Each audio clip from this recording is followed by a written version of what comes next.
In this video, I will show you how to multiply one matrix times another matrix. First thing you need to do is to make sure that the multiplication is possible. Make sure it's defined. The way you check that is you take note of the dimensions of each matrix. The first matrix is a 1 by 3 matrix because it has one row and 3 columns. The second matrix is a 3 by 1 matrix because it has 3 rows and 1 column.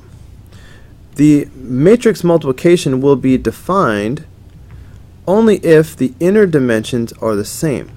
So since these are both 3, this product is possible.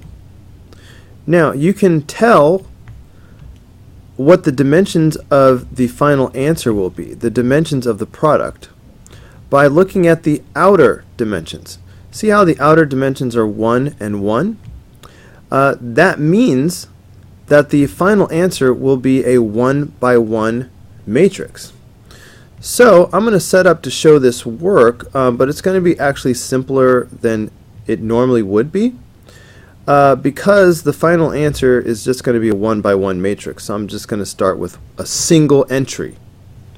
Whenever you do matrix multiplication, you are always multiplying rows by columns.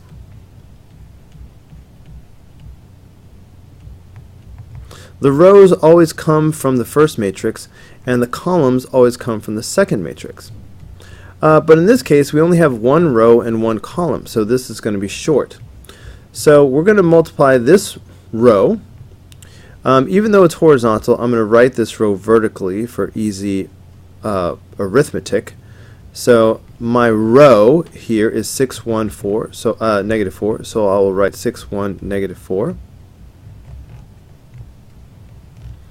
And then I'm going to multiply by the column 2, 2, negative 2. So that is 2, 2, negative 2. So if I multiply these, I'm going to get 12 and 2 and 8. Now I'm going to add these up for the final answer. 8 plus 2 is 10. 10 plus 12 is 22.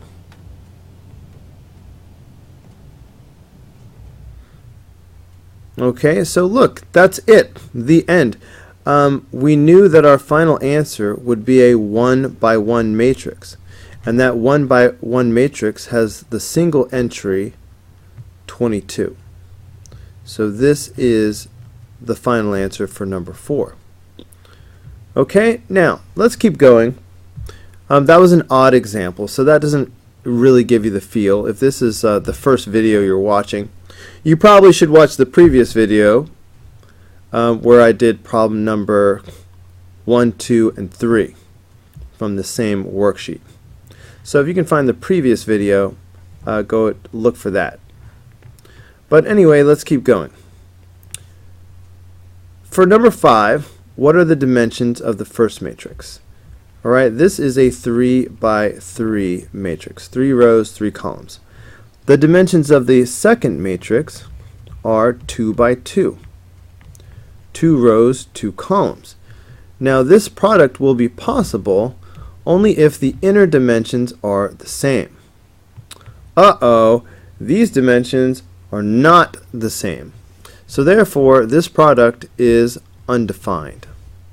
So we can just write undefined.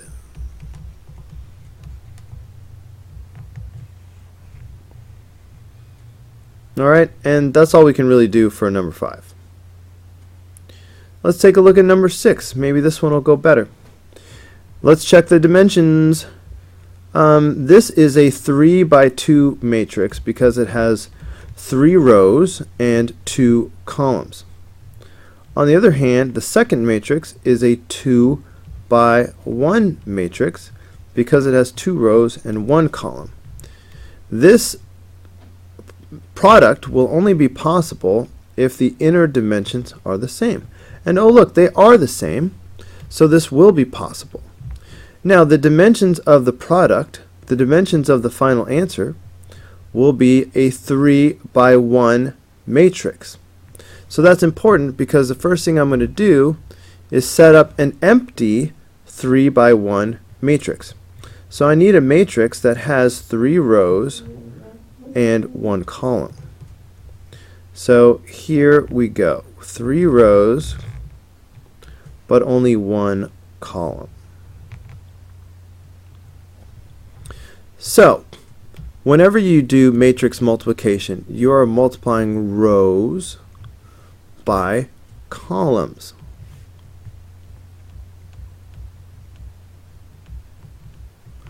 And I'm labeling it this way because the rows always come from the first matrix and the columns always come from the second matrix. Okay, so this entry is in row 1 and of course column 1. So I'm going to multiply row 1 times column 1. So row 1 is -1, 5. Okay, that's row 1. Row 2 is 2, -3. It's going to set up all the rows. Row 3 is 4, -2. Okay, so rows times columns. So all of these will be multiplied by the column. See, all of these are column 1. So that's why they will all be multiplied by the same column. 3, 1. Alright, the only column we have. So if I multiply this out, I'm going to get -3 and 5. If I add these together, that's 2. Alright, that's going to be the first entry. If I multiply these together, I'm going to get 6 and -3. If I add these together, I'm going to get 3. This is the second entry. If I multiply these together, I'm going to get 12 and -2. If I add these together, I'm going to get 10. So the 3 numbers in the boxes here represent my final answer. So my final answer will be the 3 by 1 matrix. Oops, I started to write a 3 because I was saying 3 by 1, so I wrote the number 3. But my first entry is actually the number 2, and then I have a 3, and then I have a 10. So this is the final answer. This is the product. Okay, we knew it would be a 3 by 1 matrix, and here it is. 3 rows, 1 column.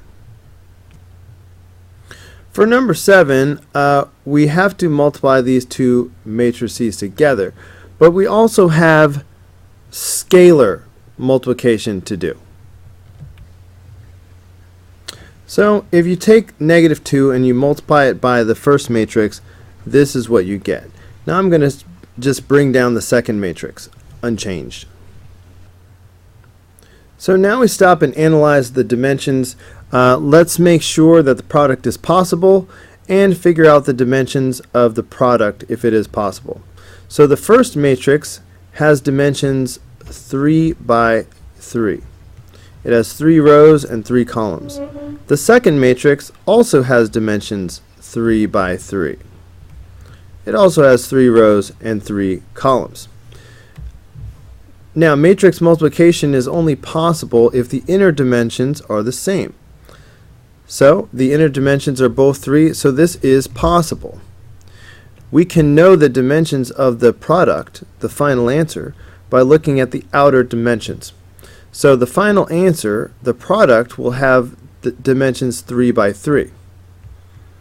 Okay, so I'm going to set up my empty 3 by 3 matrix over here.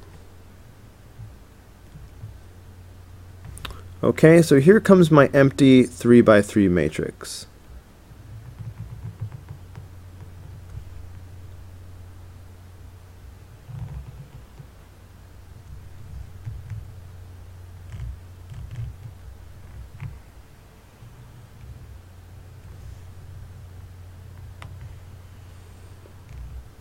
Alright, I'm trying to judge how much space I'm going to need. But sometimes it's hard to think ahead. But I think this will be adequate. So, when you multiply two matrices, you are multiplying rows times columns. All of the rows are going to come from the first matrix, and all of the columns will come from the second matrix. So I'm going to multiply these rows times these columns. So, if I want to find the entries in row 1, I am going to multiply by row 1. So, row 1 is -4, -8, -6.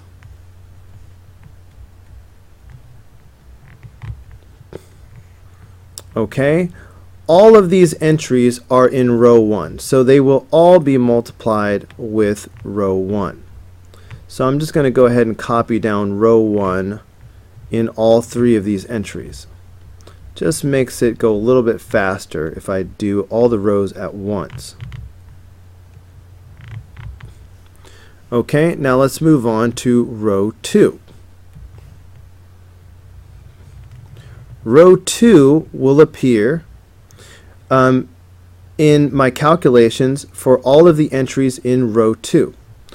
So this is row 2. 2, -2, -10. Alright, this is row 2. Row 2 will be a factor in all of the entries in row 2. So I'll just write them down 3 times.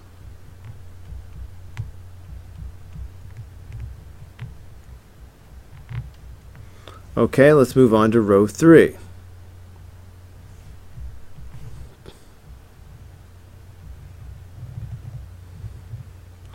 All of these entries are in row 3, so they will all be multiplied with row 3.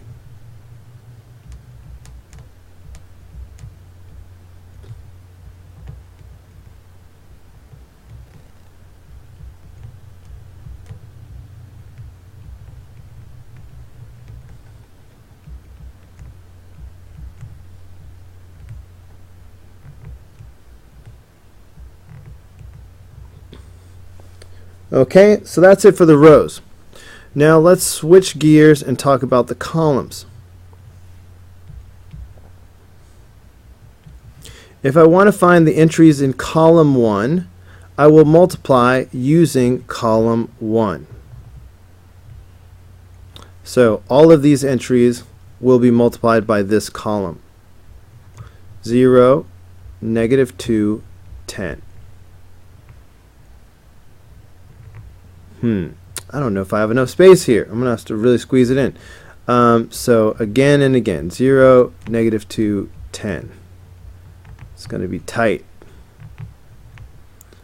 0, -2, 10.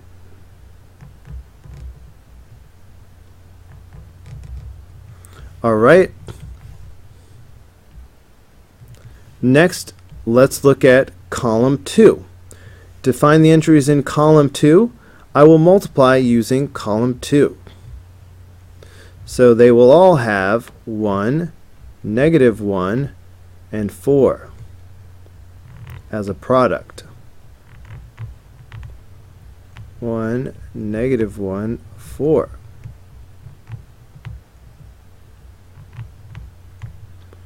One, -1, 4.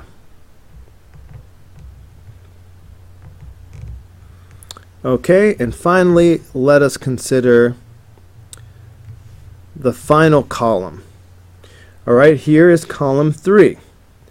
To find these entries, I will have to multiply by column 3. So 4, -3, 3.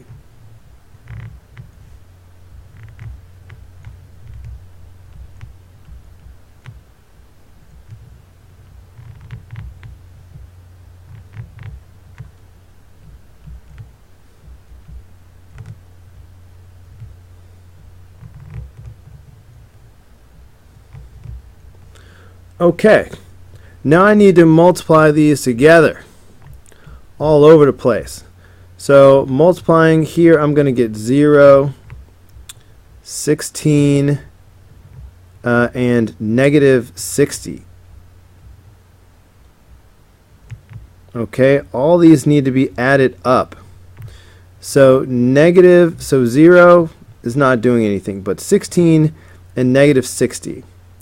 Okay, so that would be negative 50, negative 44. So this will make negative 44 once you add them up. Okay, I'm just going to go across. So multiplying here, I'm going to get negative 4, positive 8, and negative 24. All right, now I need to add these up. So I've got negative 28 and positive 8, so that's going to be negative 20. Okay, here I'm going to get negative 16, positive 24, and negative 18.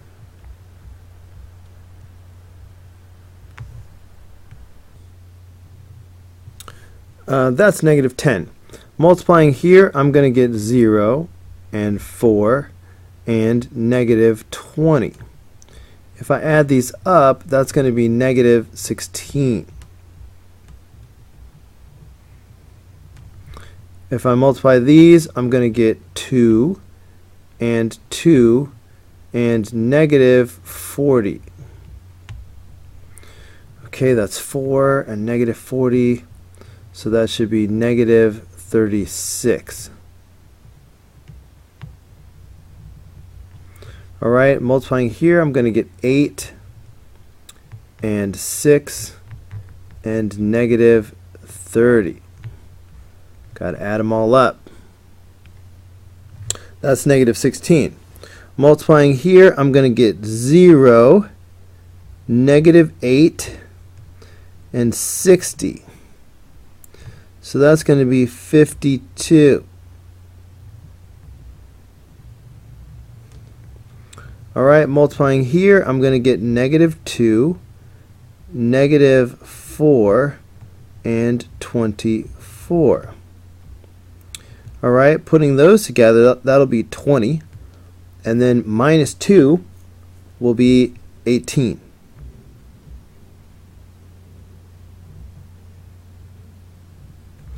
Multiplying these together, I'm going to get negative 8 and negative 12 and positive 18. Okay, negative 12 and negative 8, that's negative 20. Negative 20 and positive 18, that's negative 2. Alright, so these numbers in the boxes represent the final answer. Okay, so my final answer will be negative 44, negative 20, negative 10, negative 16, negative 36, negative 16, 52, 18, and negative 2. This will be the final answer. Alright guys, that's going to do it for this video. Go ahead and click here in the red apple to watch the next video. Click in the green apple to subscribe, or click the yellow apple for the full playlist.